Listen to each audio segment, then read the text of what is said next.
I am also well. আলহামদুলিল্লাহ। আজকে আমি তোমাদের সাথে ডিসকাস করতে যাচ্ছি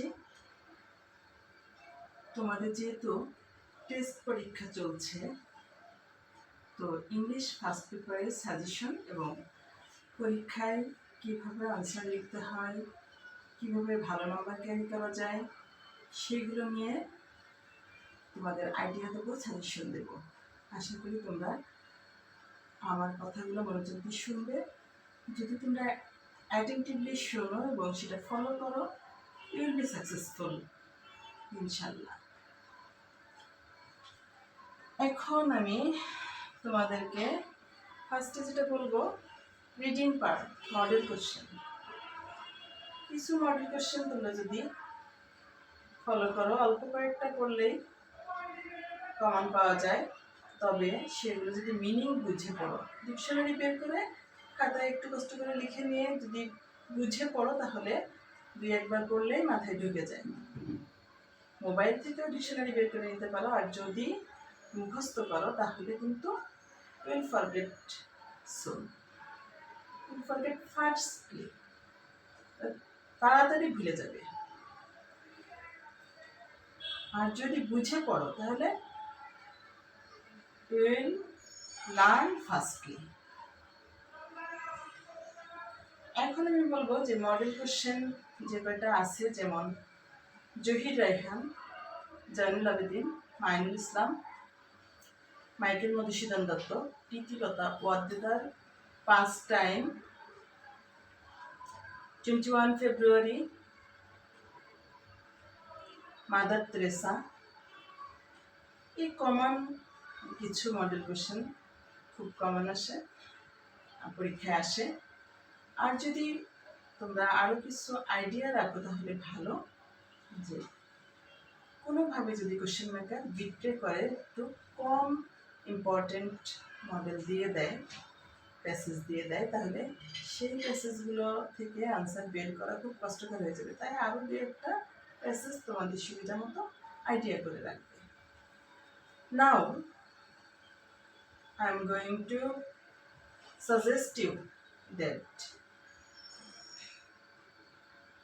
before answering the questions, you must read well the question paper first to last.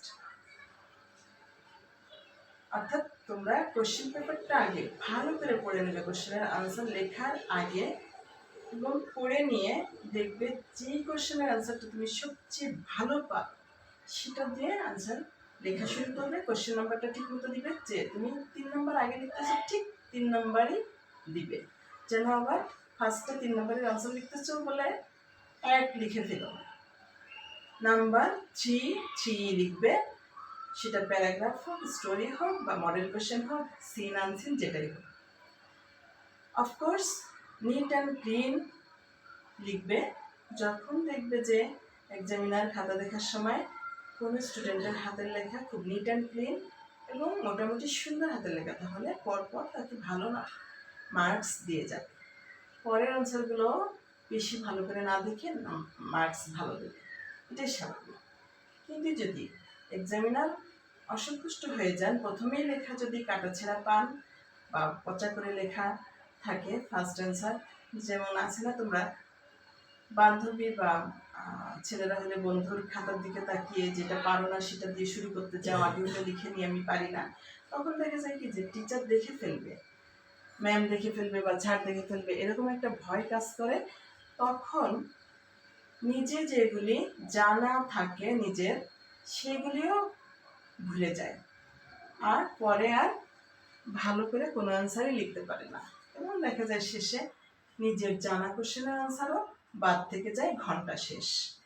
এটা না করে যদি তোমরা নিজে যেটা সবচেয়ে ভালো পারো সেটা দিয়ে শুরু করো, তাহলে মন ভালো থাকবে এবং পরের কোশ্চেনের আনসারগুলো এক এক করে কম জানা থাকলেও মনে এসে যাবে ইনশাল্লাহ, সেখানে তোমরা ভালো মার্কস ক্যারি করতে পারবে। সেই জন্য আমার এই পরামর্শ যে নিজে যেটা ভালো পারো সবচেয়ে বেটার সেটা দিয়ে শুরু করবে। তারপরে আমি স্টোরির কথা বলছি, স্টোরিগুলো আমি বোর্ডে লিখে দিয়েছি। কমন কিছু স্টোরি পড়লে তোমরা লিখতে পারবে। দেখো, ফার্স্ট আছে hare and a tortoise, a hare and a tortoise. Number 2-তে আছে a lion and a mouse. তারপরে আছে দ্য হিডেন ট্রেজার। নাম্বার 4-এ আছে গোল্ডেন টাচ। নাম্বার 5-এ আছে এ গোল্ডেন গুজ। নাম্বার 6-এ আছে the fairy and the woodcutter. Number 7-এ আছে honest is the best policy. Number 8-এ আছে বাইজিদ বুস্তামি অথবা ডিভোশন টু মাদার অথবা Bayazid Bustami's devotion to mother. তোমরা বোর্ডের থেকে দেখে নাও, ভালো করে মিশিয়ে যাচ্ছি।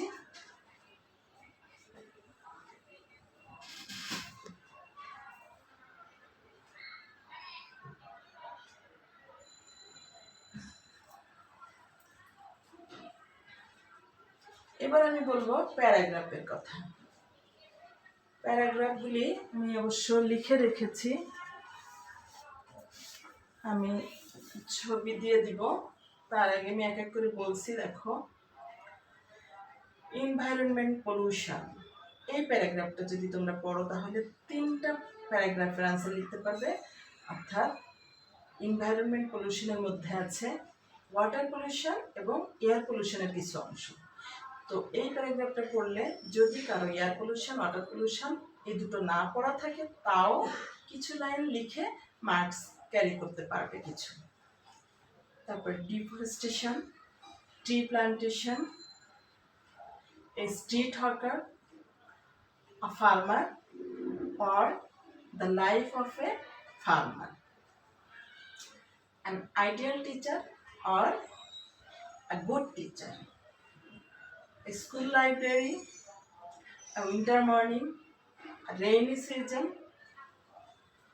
air pollution, price hike, water pollution, load shedding, and last is the book fair you have recently visited. শেষের এই প্যারাগ্রাফটা পড়লে যদি শুধু বুক ফেয়ার আসে তাহলে the book fair you have recently visited, এটার আনসারের অংশটুকু বাদ দিয়ে শুধু বুক ফেয়ার কথা যেখানে লেখা আছে সেটুকু লিখলে হয়ে যাবে। বুঝতে পেরেছো নিশ্চয়? আরেকটা কথা বলবো, যখন তোমরা কোশ্চেনের আনসার লিখবে, আগে কোশ্চেন হাতে পাওয়ার আগে খাতায় মার্জিন করে নেবে। 1 স্কেল পরিমাণ ডানে, 1 স্কেল বামে, উপরে 1 স্কেল, নিচে 1 স্কেল বাদ রেখে একটা সলিড লাইন তৈরি করবে। এরপরে হাতের লেখাটা হবে মার্জিন ফিগারের মধ্যে, অর্থাৎ হাতের লেখার অক্ষরগুলি খুব বেশি বড় করবে না, আবার একেবারে এত ছোট করবে না যে এক্সামিনারকে অনেক বেশি পাওয়ারের লেন্স দিয়ে দেখতে হয়। সো মিডিয়াম সাইজের হাতের লেখা লিখবে, নিট অ্যান্ড ক্লিন। আর অফকোর্স যে কথাগুলি আগে বলেছি, যে প্রশ্নের উত্তর সবচেয়ে ভালো জানা থাকবে, মেমোরিতে থাকবে, সেটা লিখবে। আর কোনো কিছু মেমোরাইজ করার জন্য তোমরা আসলে ভুলে যাও, সেজন্য আমি বলবো don't memorise, rather you should learn the answers of the questions,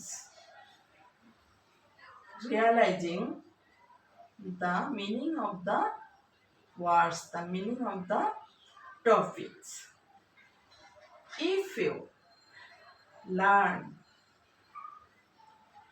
you will get good marks because you'll be able to write the answer by your free hand. অর্থাৎ তোমরা মুখস্থ না করে যদি বুঝে বুঝে পড়ো তাহলে ফ্রি হ্যান্ডে লিখতে পারবে, আর তখন যে কোনো কোশ্চেনের আনসার তুমি নিজে নিজে তৈরি করতে পারবে। সো এটা মাথায় রেখো যে বুঝে পড়াটা জরুরি এখন, যেহেতু পরীক্ষা চলছে। সো আমি আজকে আর কথা বাড়াবো না, তোমরা সংক্ষেপে শুনে নিলে। তখন আমি তোমাদের সাজেশনের ছবিটা শিট যে তৈরি করেছি সেটা ছবিটা দিয়ে দিচ্ছি, দেখে নাও প্যারাগ্রাফ আর মডেল কোশ্চেন।